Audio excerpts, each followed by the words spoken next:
Hemos estado hablando sobre el rey viejo y necio, pero miren, ha sido un tema tan extenso que hice estas diapositivas para recordar todo lo que hemos hablado. Gracias. A ver si puedo con tanta cosa, porque de por sí me trabo y ahora vamos a ver. ¿Por qué comenzamos a hablar del rey viejo y necio? Bueno, porque nuestro tema principal es la ciudad del orgullo. Comenzamos a hablar de la ciudad del orgullo debido a que veníamos de Marcos 7:21. Por favor, leámoslo desde aquí para que podamos ir avanzando más rápido, porque esto ya lo vimos. Dice Marcos 7:21, porque de dentro del corazón de los hombres salen los malos pensamientos, los adulterios, las fornicaciones, los homicidios, los hurtos, las avaricias, las maldades, el engaño, la lascivia, la envidia, la maledicencia, la soberbia, la insensatez. Todas estas maldades de dentro salen y contaminan al hombre. ¿De dónde salen? Del corazón. ¿Del corazón de quién? Del hombre. ¿Cristianos o no cristianos? ¿Sí? Ahí no especifica de qué tipo de hombre. Ahí dice del corazón del hombre. Hombre encierra mujer y hombre. Para que no me vayan a decir las hermanas, entonces solo los hombres. No, también nosotras. Entonces, del corazón del hombre salen todas estas cosas. Amén. Ahora, si vemos en Marcos 7:21, dice, porque de dentro del corazón de los hombres. Y esa palabra dentro, se recuerdan que vimos que es Kerev. Kerev es la parte más interna, o significa los intestinos, o se traduce también como el espíritu, como morada del cuerpo. Ahora vean esto ya lo vimos, solamente eso es un repaso. Dios creó al hombre con una sola mente, pero con 16 capacidades, o lo que nosotros conocemos en el mensaje como las 16 mentes. En la Biblia encontramos 16 palabras hebreas diferentes que describen la mente humana. Por eso es que nosotros hablamos de 16 mentes o 16 capacidades, porque hay 16 palabras hebreas que se traducen mente en el español. Ahora, Kerev es la mente bendecidora y es la que rige a las otras 15 mentes. Y el propósito inicial de esta capacidad en nosotros es que podamos bendecir al Señor y levantar su nombre. ¿Para qué tenemos esta mente Kerev en nosotros? ¿Y nos dan ganas de bendecir al Señor? Cuando estamos en problemas, cuando estamos afligidos, ¿verdad que lo que menos tenemos ganas a veces es bendecir el nombre del Señor? Lo que tenemos ganas es de meternos en nuestra cama y llorar todo el día a ver si ahí se nos resuelve el problema. Pero de lo que menos tenemos ganas es de alabar y levantar el nombre del Señor y bendecir el nombre del Señor. Amén. Ahora miren, espero que me entiendan la letra. Dice, porque de dentro, porque de la Kerev. ¿Se acuerdan que vimos que en Génesis 3 está como el hombre o el corazón del hombre fue corrompido por el pecado? La serpiente engañó a la mujer cayó redondita, la mujer le ofreció al hombre, el hombre comió también del fruto, después se quejaron y se excusaron entre ellos diciendo el hombre, pues la mujer que me diste, y la mujer, pues la serpiente que pusiste, y nunca se arrepintieron de lo que habían hecho, ¿sí? Ahora miren, entonces prácticamente lo que este versículo dice es porque de dentro de la Kerev o de dentro de la mente bendecidora o que se suponía que debía bendecir al Señor, ahora salen los malos pensamientos. ¿Ven cómo todo cambió por el pecado? Porque el propósito de esta mente en el hombre era bendecir el nombre del Señor. Cuando el hombre pecó, entonces lo que está dentro de nosotros ya no es la necesidad y el anhelo de bendecir el nombre del Señor. Ahora es la necesidad de pensar mal y de todo lo que dice Marcos 7, 21 al 23. O sea, yo ya no tengo la necesidad de bendecir al Señor, sino que tengo la necesidad de pensar mal. Tengo la necesidad de adulterar, tengo la necesidad de fornicar y todo eso ya lo hablamos. No solamente es algo natural, sino que también es una condición espiritual. Amén. Ahora, Cuando Dios creó al hombre a su imagen y semejanza, Él puso en las entrañas del hombre, o en lo más profundo, en lo más adentro, en la quereb del primer Adán, hombre y mujer. Recuerden que Eva se llamó hasta después del pecado. Primero era Adán hombre y Adán mujer. Su nombre santo, su santuario, su ciudad, su reino estaba dentro de este primer Adán, hombre y mujer, para que ellos pudieran acercarse a Él, para que tuvieran un encuentro con el Señor y Dios los ayudara a pelear sus batallas. El hombre no eligió por el Señor, sino que eligió por el pecado. Ahora, no creo que puedan ver todas las letritas que están en ese corazón, pero el primer peldaño es la necedad. ¿Y quién es necio dentro de nosotros? El viejo hombre, ¿sí? Ahora veamos. Si no es Dios quien gobierna mi vida, entonces ¿quién la gobierna? Si yo no me dejo gobernar por el Señor, ¿quién me está gobernando? Y dice Eclesiastés 4:3, mejor es el muchacho pobre y sabio que el rey viejo y necio que no admite consejos. Entonces, si yo tengo a este rey viejo y necio, quiere decir que ya estoy en la escalera que vimos en el corazón negrito que estaba en la otra diapositiva. Entonces quiere decir que yo voy a tener malos pensamientos, que yo voy a tener engaño, que yo voy a tener toda la lista que tenemos ahí, maledicencia y todo lo demás.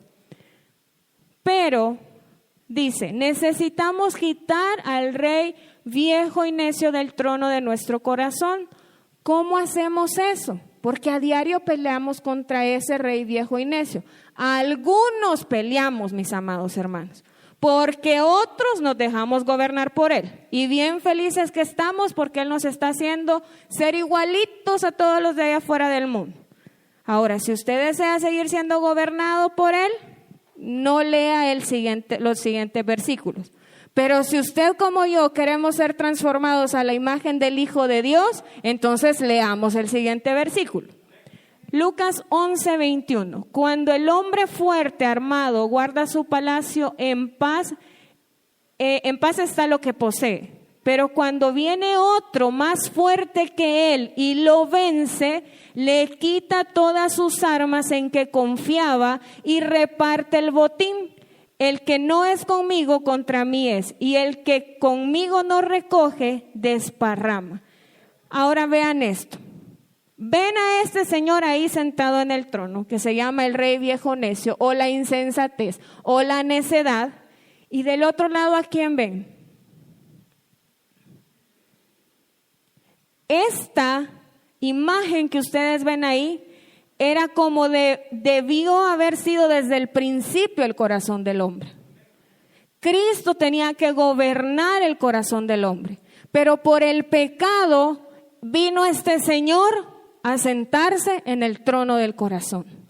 Ahora, ¿por qué Jesús vino a este mundo? Porque Él es el único que puede quitar a este hombre fuerte, que aunque piensa que Él está armado, el Señor lo va a desarmar, que aunque piense que lo posee todo, el Señor lo va a desengañar, y Él es el único que puede quitarlo de ese trono. ¿Por qué? Porque Cristo es más fuerte en nosotros que nuestro viejo corazón. Y dice, otro más fuerte que Él lo vence y le quita sus armas en que confiaba y reparte el botín. Jesús en nosotros es el único que puede quitar del trono al rey viejo y necio y nos va a dar la recompensa de todas las veces que nosotros vayamos a los pies de la cruz a decirle, Señor, aquí está mi enojo, aquí está mi rebeldía, aquí está mi orgullo.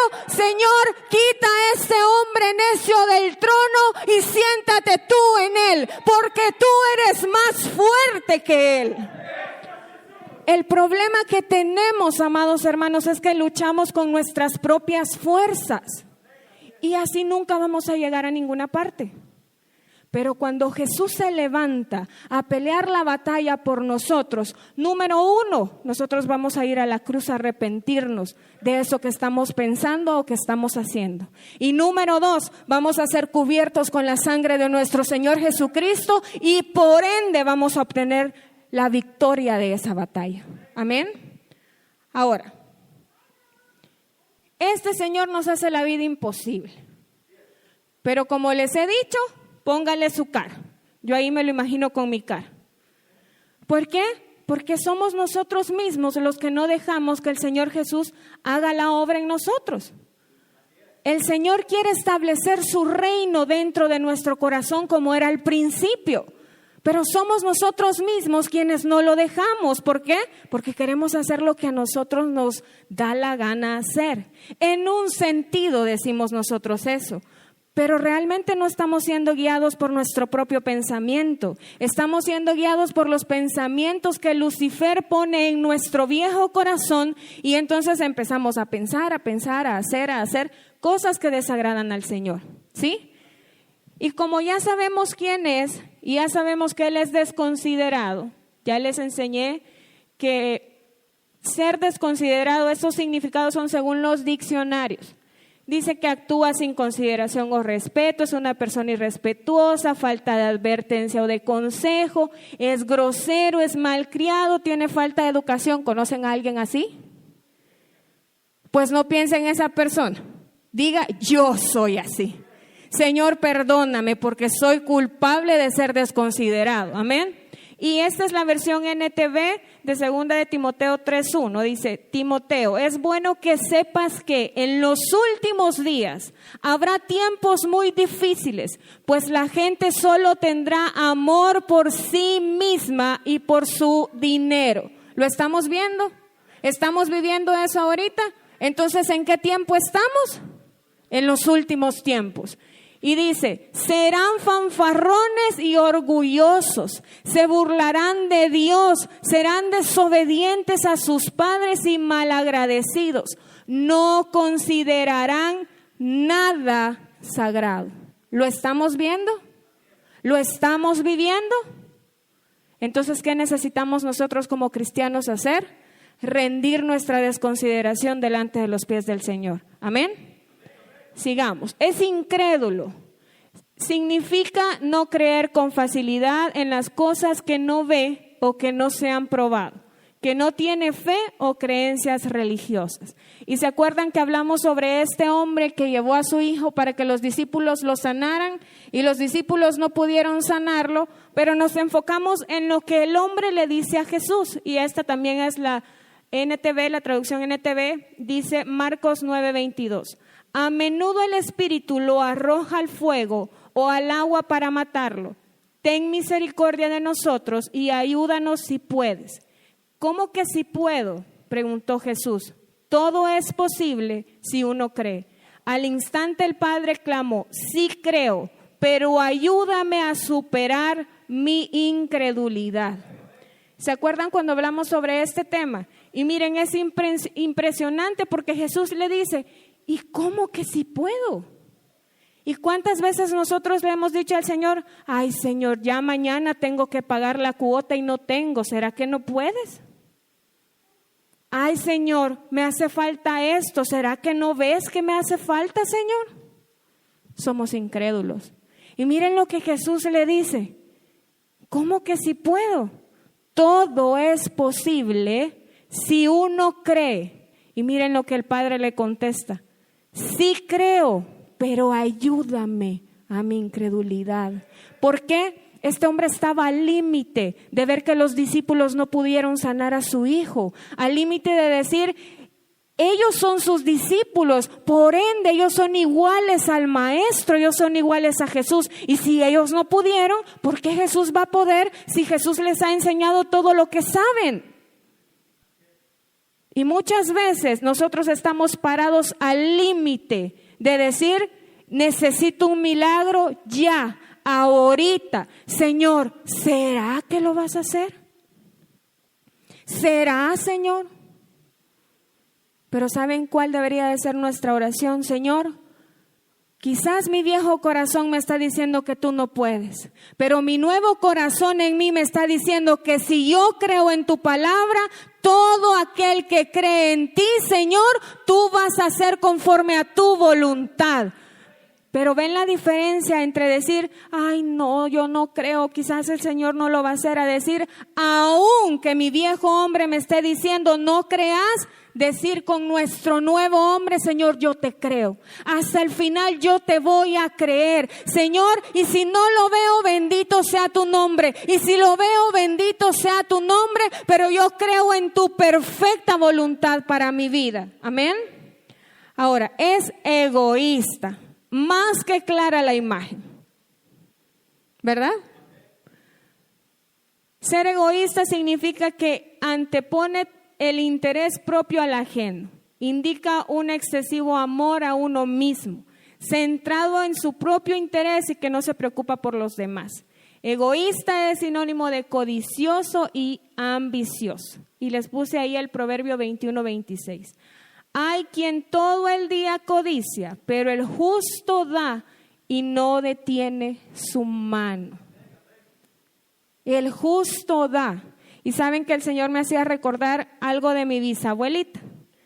Mis abuelitos vivían en un pueblo y yo no sé si a ustedes les ha pasado o tienen familia así, pero mi bisabuelita todo el tiempo, si ustedes fueran a esa casa, bueno, hoy no sé cómo está, pero era hecha de lodo y le metían bambú. Alguien que me diga cómo se llama, de adobe, y cuando la pared se estaba empezando a caer le ponían más lodo y ya, ahí repellaban la pared. Pero era una casa muy muy sencilla, con una cocina así bien grande, y mi bisabuela siempre decía, el fuego en la cocina siempre debe estar encendido. Y cuando el pastor hablaba sobre el tabernáculo y él decía, el fuego del altar siempre debe estar encendido. Y yo dije, ¿por qué mi abuelita decía eso? Y cuando le pregunté a mi mamá, dice mi mami que ella siempre tenía el fuego encendido por si alguien llegaba y ella tenía que echar una tortilla o hacer una tortilla y darle a esa persona una tortilla, aunque sea con frijolitos que ella tuviera ahí. Y yo les puedo decir, mi abuelita era una persona muy pobrecita, pero yo sí me acuerdo que cuando la gente llegaba, ella llevaba su masita, le hacía su tortillita y le daba una tortillita con frijoles.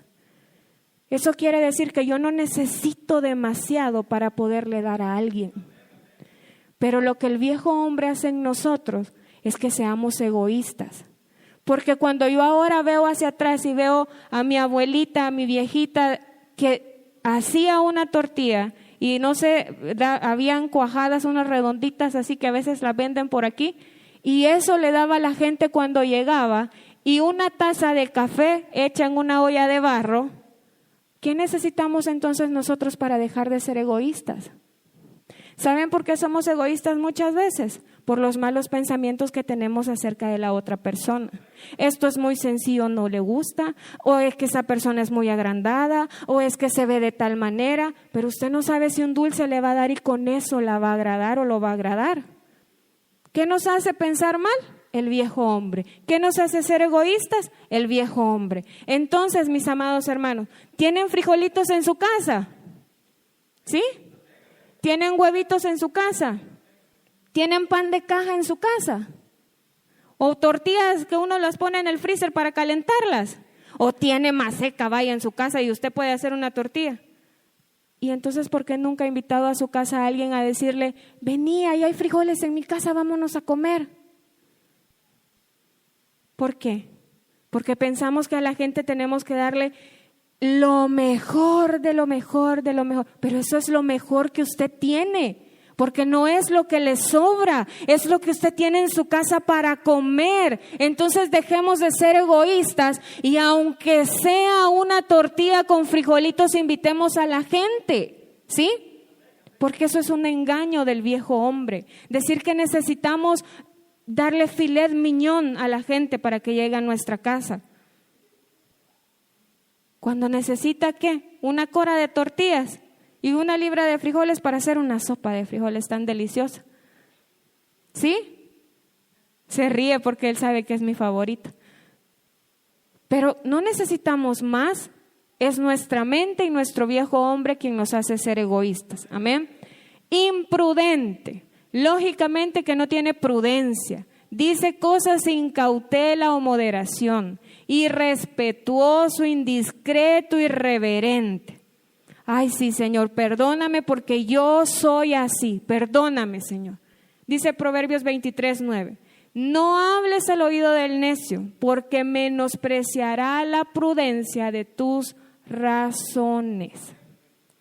¿No queremos ser necios? Escuchemos a los demás. Aunque le digan lo que le digan, llévelo delante del Señor. ¿Por qué? Porque se acuerdan que el rey David iba con uno de sus siervos y otro le gritaba cosas. Y el siervo cuando lo oyó dijo, ahorita si tú me dices, lo mato. Y el rey David le dijo, déjalo, porque el Señor ha permitido que me diga eso. ¿Cómo aprendemos prudencia? Escuchando. Y tal vez vamos a escuchar cosas que no nos parezcan, pero debemos llevarlas delante del Señor para examinarnos delante de Él y dejar de ser imprudentes. ¿Por qué? Porque cada vez que nosotros escuchamos y llevamos algo al Señor, el Señor nos está dando más de su prudencia. Es la única forma en la que vamos a dejar de ser imprudentes. Amén. Sigamos. Enfadado. Significado del diccionario es una alteración de ánimo que provoca indignación, furia y anhelo de venganza o revancha. Es un sinónimo de enojo. Esto ya lo tenemos repasado, mis amados hermanos. La pastora Susi y el pastor Eric nos enseñaron súper bien. El Salmo 37:8 dice, deja la ira y desecha el enojo. No te excites en manera alguna a hacer lo malo. Clarísimo. Si yo me enojo y hago cosas o decido cosas en mi enojo, voy a hacerlo mal. Derechito a hacerlo mal. Por eso siempre les decimos, si va a tomar una decisión, que esté tranquilo. ¿Por qué muchas parejas se separan? Porque en lo mejor de que están enojados se dicen y se dicen y se dicen que uno se termina yendo. ¿Por qué los papás se pelean con los hijos? Porque los dos quieren decir al mismo tiempo. Mis amados hermanos, aprendamos a que si estamos enojados, mejor vayamos al Señor primero, a entregarle ese enojo para que Él nos dé sabiduría de cómo actuar y de cómo decidir, porque si lo hacemos en enojo, a ningún lado vamos a llegar. Amén. Y nos quedamos en que es ignorante. Y su significado es que carece de instrucción o conocimiento, es falto de conocimiento. Y el Proverbios 12:1 dice, el que ama la instrucción ama la sabiduría, mas el que aborrece la reprensión es ignorante. ¿Y quién es ignorante? El viejo hombre. ¿Por qué? Porque a él no le gusta que nadie le dé un consejo. No le gusta que nadie le diga nada. Y mis amados hermanos, tenemos tanto todavía de ese viejo hombre. Entonces somos tan ignorantes un montón de veces en tantas cosas y actuamos de esta forma. Y yo sé que esa palabra es bien fea, porque uno dice que le digan que es ignorante a uno es una falta de respeto, pero la palabra dice que somos así. Ahora miren, Oseas 4:6, mi pueblo fue destruido porque le faltó conocimiento. Por cuanto desechaste el conocimiento, yo te echaré del sacerdocio. Y porque olvidaste la ley de tu Dios, también yo me olvidaré de tus hijos. Y aquí tenemos el nombre del Señor, Yud-Hei, Vau-Hei, sabiduría, entendimiento, conocimiento y prudencia. ¿Qué hizo entonces el pueblo de Israel? Les dije el domingo antepasado, ellos rechazaron, desecharon una de las letras del nombre del Señor Jesús, que es el conocimiento. El pueblo lo desechó y por ende, dice el Señor, yo me olvidaré de sus hijos, dice. Pero ellos olvidaron la ley de Dios. Cuando somos ignorantes es porque hemos olvidado las cosas o cómo hacer las cosas. Pero Dios es bueno en recordarnos qué debemos hacer. Ahora miren, ellos olvidaron la ley, la teoría y cómo podían poner por práctica algo que ellos no querían saber. ¿Por qué no lo querían saber? Porque, mis amados hermanos, para dejar de ser ignorantes necesitamos conocimiento. Pero si el conocimiento no lo ponemos por obra, trae muerte a nuestra vida. Y muchos de nosotros preferimos no saber que poner por obra lo que sabemos. Muchos de nosotros conocemos los principios y no somos ignorantes en ellos, pero no los queremos poner por obra. Y se acuerdan que el pastor nos ha enseñado que el conocimiento tiene dos lados, la teoría y la práctica. ¿Cuándo dejo yo de ser ignorante? Cuando lo que conozco lo pongo por práctica. Cuando la teoría que sé la pongo por obra. Ahí voy a dejar de ser ignorante. Si yo leo la palabra de Dios, estoy dejando de ser ignorante. En un lado sí, en la teoría, pero ¿cómo dejo de ser ignorante completamente? Cuando voy al otro lado y la pongo por práctica. Esa es la única forma en la que yo puedo dejar de ser ignorante. Amén. Ahora vean esto, Hebreos 9:7. Pero en la segunda parte, solo el sumo sacerdote una vez al año, no sin sangre, la cual ofrece por sí mismo y por los pecados de ignorancia del pueblo, dando el Espíritu Santo a entender con esto que aún no se había manifestado el camino al lugar santísimo, entre tanto que la primera parte del tabernáculo estuviese en pie. ¿Por qué me llamó tanto la atención este versículo y quise compartírselos? Miren lo que dice, el sumo sacerdote una vez al año, en el día de la expiación, él llevaba una ofrenda por los pecados de ignorancia del pueblo. O sea que no tenían excusa, pero miren lo que dice más abajo, dando el Espíritu Santo a entender con esto que aún no se había manifestado el camino al lugar santísimo. ¿Por qué? Porque Jesús todavía no había venido a esta tierra a nacer y a morir por nosotros. Entonces ellos lo único que tenían era la figura del tabernáculo para poder llegar delante de la presencia del Señor. Y dice, entre tanto que la primera parte del tabernáculo estuviese en pie. Ahora veamos esto. Mis amados hermanos, no podemos o no vamos a poder, el día que el Señor venga a traernos, estar delante de Él, decirle, Señor, yo no sabía. No sabía que hice esto, no sabía que pensé aquello. ¿Por qué? Porque desde el Antiguo Testamento el Señor nos estaba dando una sombra y figura de que hay sangre para nosotros, para esos pecados que cometemos en ignorancia. Y ahora, cuando tenemos a Cristo en nuestro corazón, podemos ir todos los días delante de Él y decirle, Señor, yo clamo tu sangre, porque sé que hay pecados de los que no me acuerdo, sé que hay cosas que cometí, Señor, y que no te agradaron, pero yo clamo tu sangre, Jesús, sobre esos pecados de ignorancia. ¿Por qué? Porque el día que lleguemos a las bodas del Cordero y estemos delante de Él, el Señor va a decir, no tengo nada que decirte, porque aún por aquellos pecados que no sabías que cometías, tú clamabas mi sangre y tus pecados fueron enviados al mar del olvido. Pero no tenemos excusa, porque hay sangre para nosotros. La sangre de Jesús está hoy para nosotros. No tenemos excusa y no vamos a tener excusa delante del Señor el día que estemos con Él. ¿Por qué?